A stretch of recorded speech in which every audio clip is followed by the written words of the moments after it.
Everyone, ಎಲ್ಲರಿಗೂ ನಮಸ್ಕಾರ. This is Jyothi Sujendra. Welcome back to my YouTube channel. ಎಲ್ಲರಿಗೂ ನನ್ನ ಕಡೆಯಿಂದ ಲಾಟ್ಸ್ ಆಫ್ ಲವ್.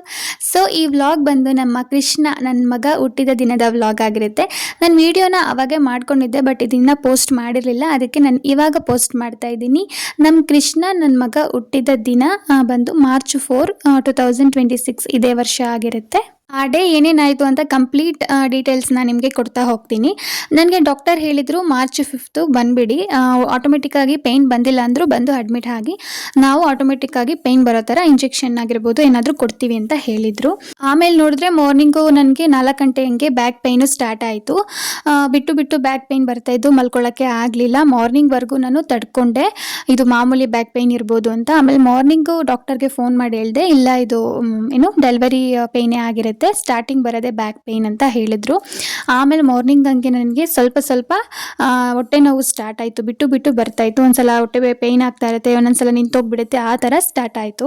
ಆಮೇಲೆ ನಮ್ಮ ಅತ್ತೆ ಮಾವಂಗೆ ಫೋನ್ ಮಾಡಿ ಹೇಳಿದ್ವಿ ಈ ಥರ ಪೇಯ್ನ್ ಸ್ಟಾರ್ಟ್ ಆಗಿದೆ ಅಂತ. ಆಮೇಲೆ ಅವ್ರು ಹೇಳಿದ್ರು 9 o'clock ಮೇಲೆ ಬಿಡಿ, ಒಳ್ಳೆ ಟೈಮ್ ಇದೆ ಅಂತ ಹೇಳಿದ್ರು. ನಾನು ಅದಕ್ಕೆ 9 o'clockವರೆಗೂ ತಡ್ಕೊಂಡಿದ್ದೀನಿ. 4 ಗಂಟೆಯಿಂದ ಬೆಳಗಿನ ಜಾವ 9 o'clockವರೆಗೂ ತಡ್ಕೊಂಡಿದ್ದೀನಿ. ಅದೊಂಥರ ಕಾಂಟ್ರಾಕ್ಷನ್ ಥರ ಬರ್ತಾನೆ ಇರುತ್ತೆ. ಸ್ಟಮಕ್ ಒಂಥರ ಬಿಟ್ಟು ನೋವು ಬರ್ತಾ ಇರುತ್ತೆ, ಸೊಂಟ ನೋವ್ತಾ ಇರುತ್ತೆ. ಅದನ್ನೆಲ್ಲ ತಡ್ಕೋಬೇಕು. ಒಂದೊಂದು ಸಲ ಹತ್ಬಿಡ್ತಾ ಇದ್ದೆ, ತಡಿಯೋಕ್ಕಾಗದೆ. ಒಂದೊಂದು ಸಲ ನಾರ್ಮಲಾಗಿ ಇರ್ತಾ ಇದ್ದೆ. ತಡ್ಕೊಳ್ಳೇಬೇಕಲ್ಲ, ನಾರ್ಮಲ್ ಡೆಲಿವರಿ ಆಗಬೇಕು ನನಗೆ ಅಂತ ಫುಲ್ಲು ನಿರ್ಧಾರ ಮಾಡ್ಕೊಂಡ್ಬಿಟ್ಟಿದ್ವಿ ನಾನು, ನಮ್ಮ ಹಸ್ಬೆಂಡು. ನನಗಿಂತ ನಮ್ಮ ಹಸ್ಬೆಂಡಿಗೆ ನಂಗೆ ನಾರ್ಮಲ್ ಡೆಲಿವರಿ ಆಗಬೇಕನ್ನೋದೇ ಅವ್ರ ಆಸೆ ಆಗಿತ್ತು. ಇದೊಂದು ಆಸೆ ನೆರವೇರಿಸ್ಬಿಡು, ತಡ್ಕೊಬಿಡು ಅಂತ ಹೇಳೋರು ಪಾಪ. ಆಮೇಲೆ ಹಂಗೆ ನನಗೆ ಟಿಫನ್ ಮಾಡೋಕ್ಕಾಗ್ತಾನೆ ಇರಲಿಲ್ಲ. ಆಮೇಲೆ ನಮ್ಮ ಹಸ್ಬೆಂಡ್ಗೆ ಹೇಳಿದೆ, ನೀವೇ ತಿನ್ನಿಸ್ಬಿಡಿ, ಯಾಕೋ ಆಸೆ ಆಗ್ತಾ ಇದೆ ಅಂತ. ಆಮೇಲೆ ಕೊನೆ ಮೂಮೆಂಟಲ್ಲಿ ಅವರೇ ನನಗೆ ಊಟನ ಮಾಡಿಸಿದ್ರು. ತಿನ್ನೋಕ್ಕೆ ಆಗಿಲ್ಲ, ಯಾಕಂದರೆ ಪೇಯ್ನ್ ಇರುತ್ತಲ್ಲ, ತಿನ್ನೋಕ್ಕಾಗಲ್ಲ. ಒಂದು 2-3 ತುತ್ತು ತಿಂದೆ ಅಷ್ಟೇ.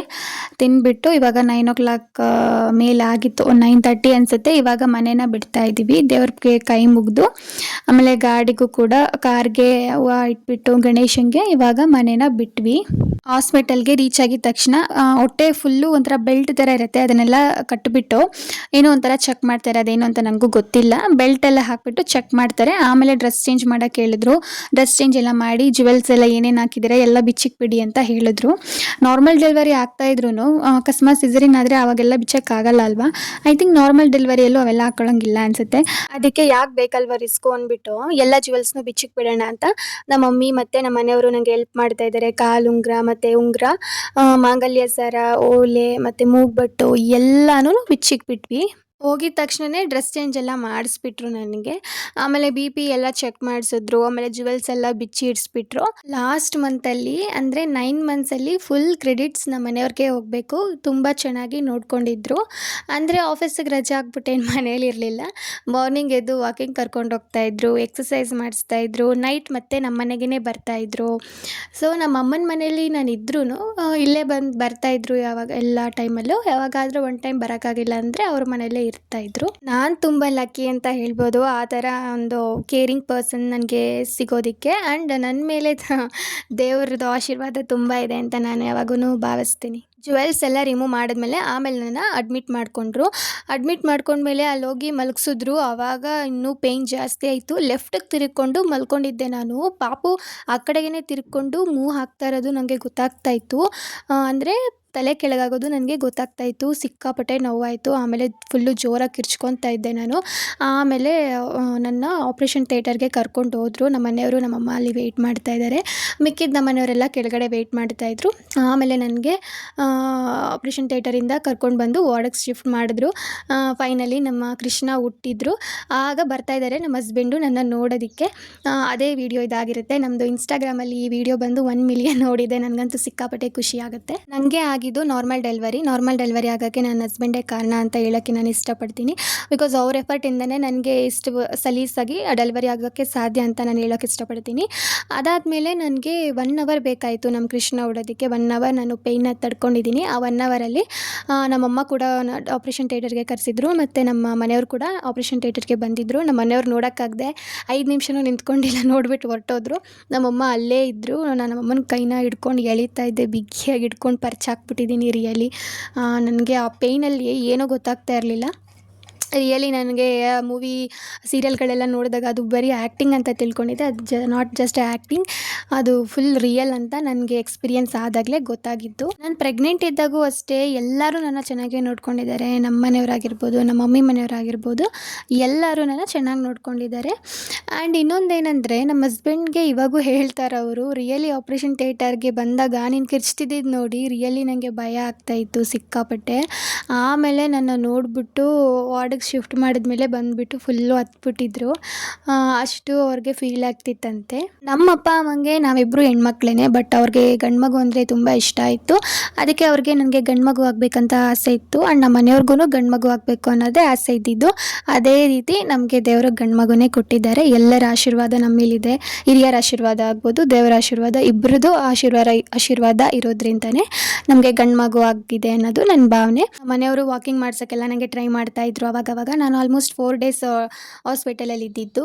ಯಾಕಂದರೆ ನಮ್ಮ ಪಾಪುಗೆ ಜಾಂಡೀಸ್ ಇದೆ ಅಂತ 1-2 ದಿನ ಇರಿಸ್ಕೊಂಡಿದ್ರು. ಫೋಟೋ ಥೆರಪಿ ಅಂತ ಏನು ಹೇಳ್ತೀವಿ ಅದರೊಳಗಡೆ ಇಟ್ಟಿದ್ರು. ಆದ್ದರಿಂದ ನಾವು 4 days ಏನೋ ಇದ್ವಿ ಅನಿಸುತ್ತೆ ಹಾಸ್ಪಿಟಲಲ್ಲಿ. ತುಂಬ ಚೆನ್ನಾಗಿತ್ತು ಎನ್ವಿರಾನ್ಮೆಂಟು, ಕ್ಲೀನಿಂಗು ಆ್ಯಂಡ್ ಎಲ್ಲ ಚೆನ್ನಾಗಿತ್ತು. ಬಟ್ ನನಗೆ ಫುಡ್ ಯಾಕೋ ಇಷ್ಟ ಆಗ್ತಾ ಇರಲಿಲ್ಲ. ಹೊರಗಡೆ ಹೋಟೆಲಿಂದನೇ ತೊಗೊಬಂದ್ಬಿಟ್ಟು ತಿಂತಾಯಿದ್ವಿ. ಫುಡ್ಡು, ಕಾಫಿ ಇದನ್ನೆಲ್ಲ ಹೊರಗಡೆಯಿಂದನೇ ತರಿಸ್ಕೊತಾ ಇದ್ವಿ.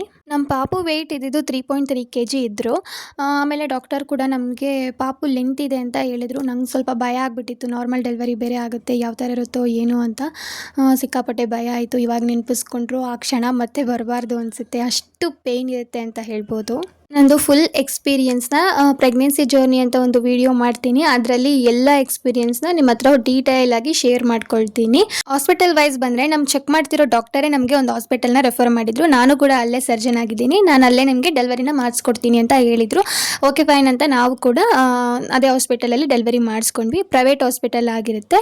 ನಾವು ಟ್ವಿನ್ಸ್ ರೂಮ್ನ ತೊಗೊಂಡಿದ್ವಿ. ಒಂದು ಸಿಂಗಲ್ ರೂಮ್ ಏನಕ್ಕೆ ಬೇಡ, ಟ್ವಿನ್ಸೇ ತೊಗೊಳ್ಳೋಣ ಅಂತ ಟ್ವಿನ್ಸ್ ತೊಗೊಂಡಿದ್ವಿ. ಆ ಕಡೆ ಒಬ್ಬರು ಈ ಕಡೆ ಒಬ್ಬರು ಇರ್ಬೋದಿತ್ತು. ಇಬ್ಬರು ಪೇಷಂಟ್ ಇರೋವಂತಹ ಒಂದು ರೂಮ್ ತೊಗೊಂಡಿದ್ವಿ.